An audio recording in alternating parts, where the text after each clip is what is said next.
этот раз мне просто чертовски повезло, поскольку я не за рулем, могу головой вертеть туда-сюда, и хочу на этот раз показать, как в Украине творческие пенсионеры соединяют познания о нашей стране. Саша едет за рулем, скорость достойная, и мы спешим. Но по дороге мы заедем в самое красивое историческое место, которое связано с одной дамой. Ну вот, мы приехали в город Умань и идем в Софиевский парк. Вот такая здесь красота. Visiting this picturesque corner is a great stroke of luck. It's not just a park, it's an enormous diamond for a beloved. It was discovered and cut in 1796 by the Polish magnate Stanisław Potocki, who presented it to his wife Sofia on her birthday. Those were the times when many nobles, without sparing their resources, crafted magnificent masterpieces that have endured for centuries. Today one can only admire the traditions of that era and the generous gestures of devoted men. Today, the Dendrological Park stands as a masterpiece of global garden and park art. It sprawls across an area of 180 hectares. A day wouldn't be enough to explore its hidden corners and revel in the harmony shaped by the creations of human hands and nature.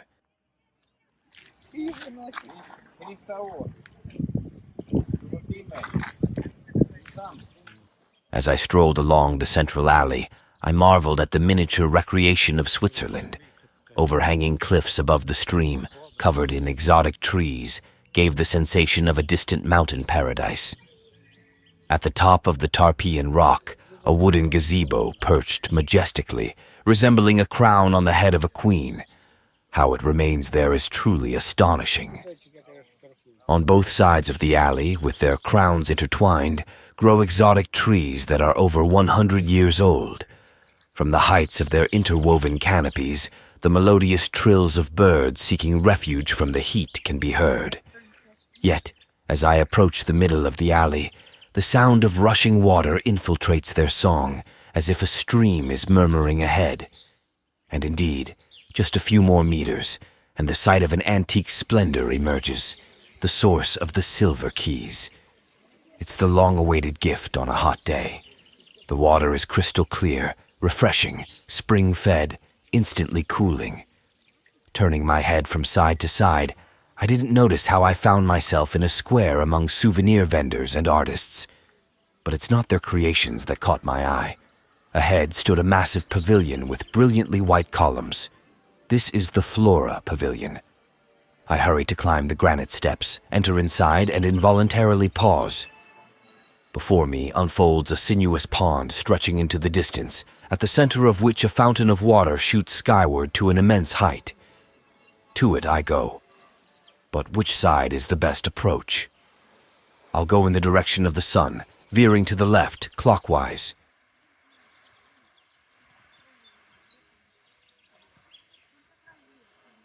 Interestingly, this park was created in an almost treeless area in the valley of the Kamianka River, surrounded by deep ravines and granite cliffs.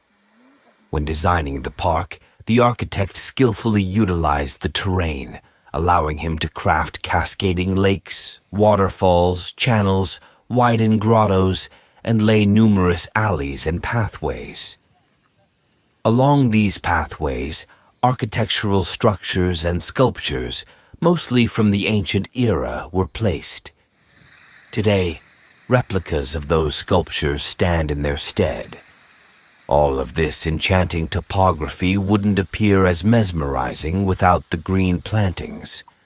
On the slopes and in the valleys, both local and exotic trees and shrubs were planted.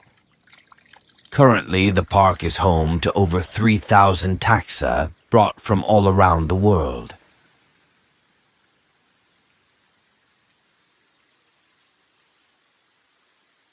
Thanks to the combination of different tree species, their fusion with water bodies, rocks, and architectural structures, recognizable landscapes of various regions have been composed.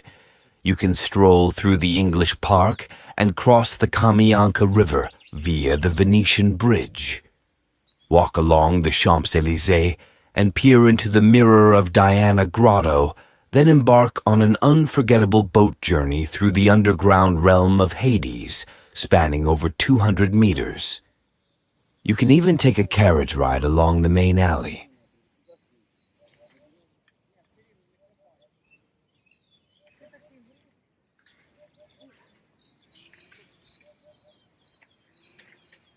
In Sofiyivka, there's an island dedicated to love, the most enchanting of emotions.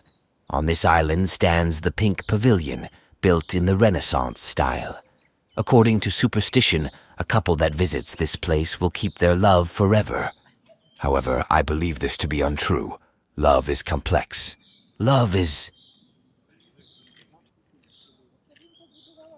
Throughout its history, the park has undergone numerous changes, passing through the hands of different owners, with certain sections being reconstructed, new structures being built, and new plants being introduced. It went through several name changes as well, at times being called Tsaritsyn Garden. The park was affected by natural disasters like revolution, war, and other catastrophes, leading to the destruction of many of its features and the loss of plant life. However, despite all this, the park provides everyone with the opportunity to immerse themselves in a magical world of nature, beauty, and love. Sofiyivka is beautiful in any weather and season, serving as a true haven, for instance, for selfie enthusiasts, romantic encounters, walks with children, and moments of meditation.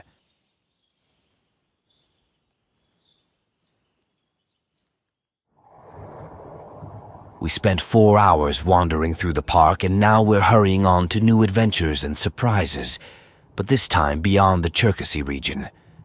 We've decided to reach the southern Bug River, a river that defies all notions of Ukrainian steppe landscapes. Yes, indeed, the steppe. Even for me, what I saw became a small geographical and ethnographic revelation. Let's talk about ethnography. In the Cherkasy region, as you might recall from previous footage, I traveled to remote villages in search of old thatched roof houses and didn't find a single one in decent condition. Yet, here in the Odessa region, the moment we veer off the road, we find ourselves in the true past, 100 years ago.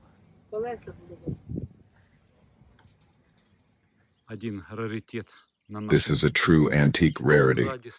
I wonder how old this car is. It's a Moskvich automobile, only the name remains.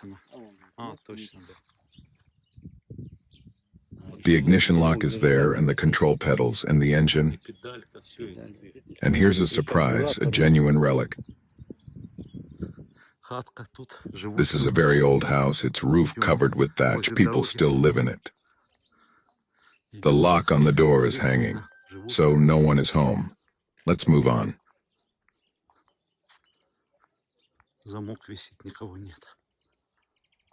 And here's another old house with its roof also made of thatch. It's definitely empty.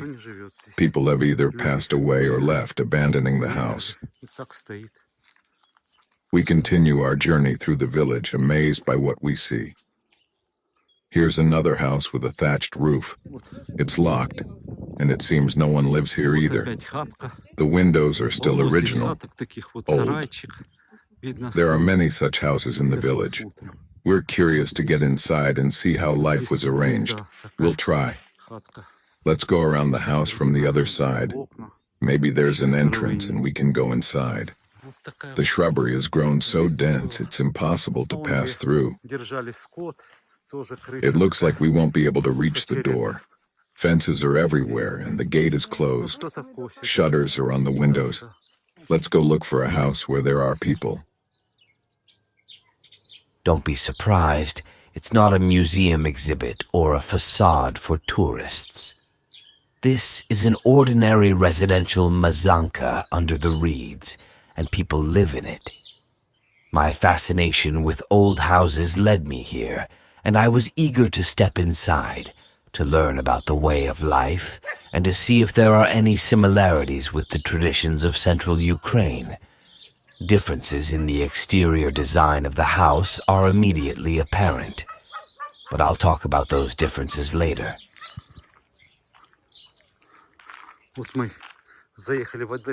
There are no fences in the villages here. We found an interesting house and are calling the owners. Mistress, In this village, located in the Odessa region, there are a lot of similar houses. The roof of this house is covered with reeds. Does such a roof really not let rainwater through? Why don't people make roofs out of iron? We will find out this secret later. There's a lock on the door here. Look what an interesting barn, and this is the basement, and they are all also covered with reeds. This is real old. It's like we went back 100 years into the past. How to go inside? The door is very low. It looks like goats and sheep were kept in this barn. The cow will not come here. And here comes the hostess. Hello. Do you live here? Yes, we are very interested to see how such a house looks inside. Can we go inside the house and see how everything works inside? Of course you can. Do you live here yourself? I have a husband and 6 children, 5 daughters and 1 boy. I'm a grandmother. I have 4 grandchildren. I am a very happy woman. The owner's name is Natasha. Come into the house, but be careful. My husband has put his fish tackle here. He has not yet had time to clean it up.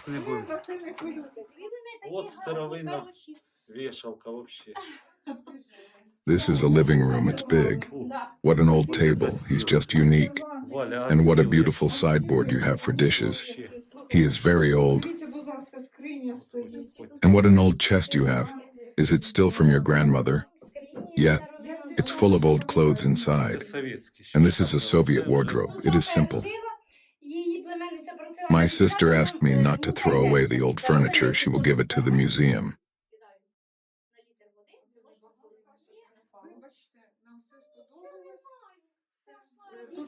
This is the second room. Was there ever a big oven here? No. There is only a small stove here. It is called rough. Where do they prepare food? Right here on this burner. It's dark in here. The light bulbs burned out. The stove is heated with firewood. They are placed through the top and the ashes are removed from the bottom. This stove also served to heat the house. It's also simple here.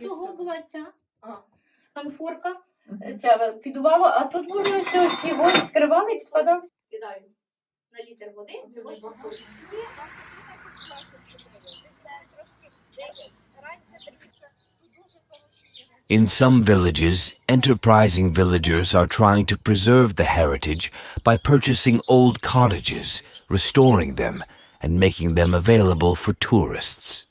People can come, stay, experience rural life, taste traditional dishes, and get acquainted with the ways of their ancestors.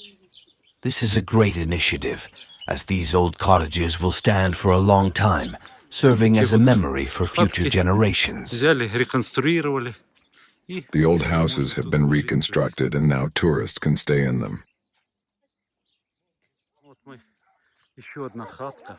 We found another very old and interesting house covered with thatch. Let's try to call the owners and talk to them. Mistress, hello.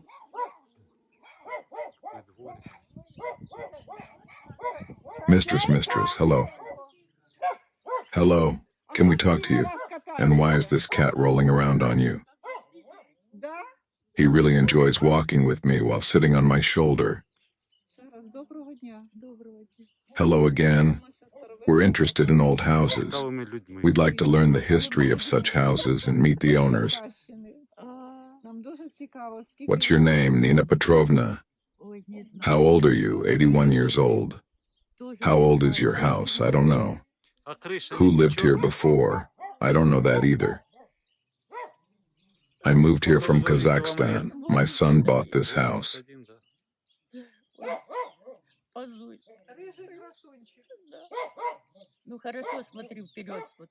Nina Petrovna, were you a teacher? How interesting. I was a teacher too in Kyiv. It's very nice to meet a colleague. I taught art. Все життя викладала в школі. Чего? Что?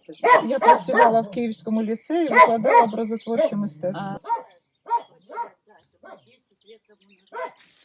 Еще один. Another house, but it's partially ruined. Here we want to see what the walls are made of. This house has almost collapsed. The windows and doors have been taken out for firewood. The ceiling has caved in. It's dangerous to enter the house. The house is made of bricks. The bricks were made from clay, manure, and straw. Then the walls were plastered with clay and whitewashed with lime. Such a house is quite warm. Here is another distinct feature in cottage construction. In the steppe zone, there is almost no forest, so clay, wattle, and straw were used in building houses. The absence of window frames in old houses indicates the high cost of wood. They were removed for firewood. Wood is highly valued in this region. As we were leaving the village, we found a very interesting house. We were drawn to its unique courtyard structures and the reconstructed roof. In the yard, there were other intriguing buildings, giving the impression that gnomes live here. Hello, can we come in? How old is this house? Probably more than 100 years old. Were you born here and lived here all your life? No. My wife Liusia, she's the owner and she was born here. Mrs. Liusia, how old is this house? It's very old. My parents built it.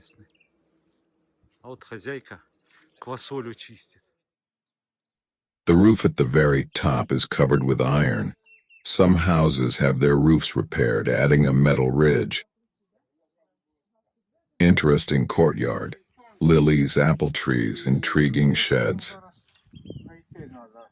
This is reed cane. It grows along rivers and in marshy areas.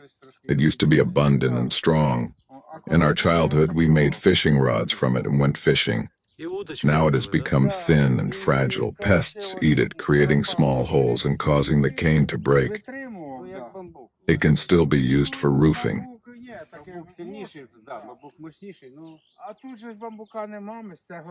Why don't you replace the entire roof with metal? Why? It's not good. With this kind of roof, we have warmth in winter and coolness in summer. Here it gets very hot in summer and the metal heats up significantly. There's your answer to why they use thatch for roofing here.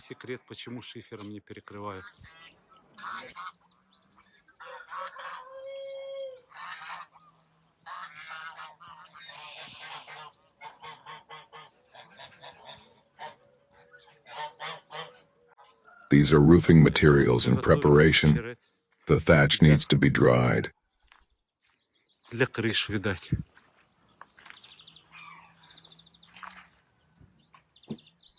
A young family lives in this small house. It's white and beautiful. They've already installed modern plastic windows, but kept the old roof. That's life in the Ukrainian steppes.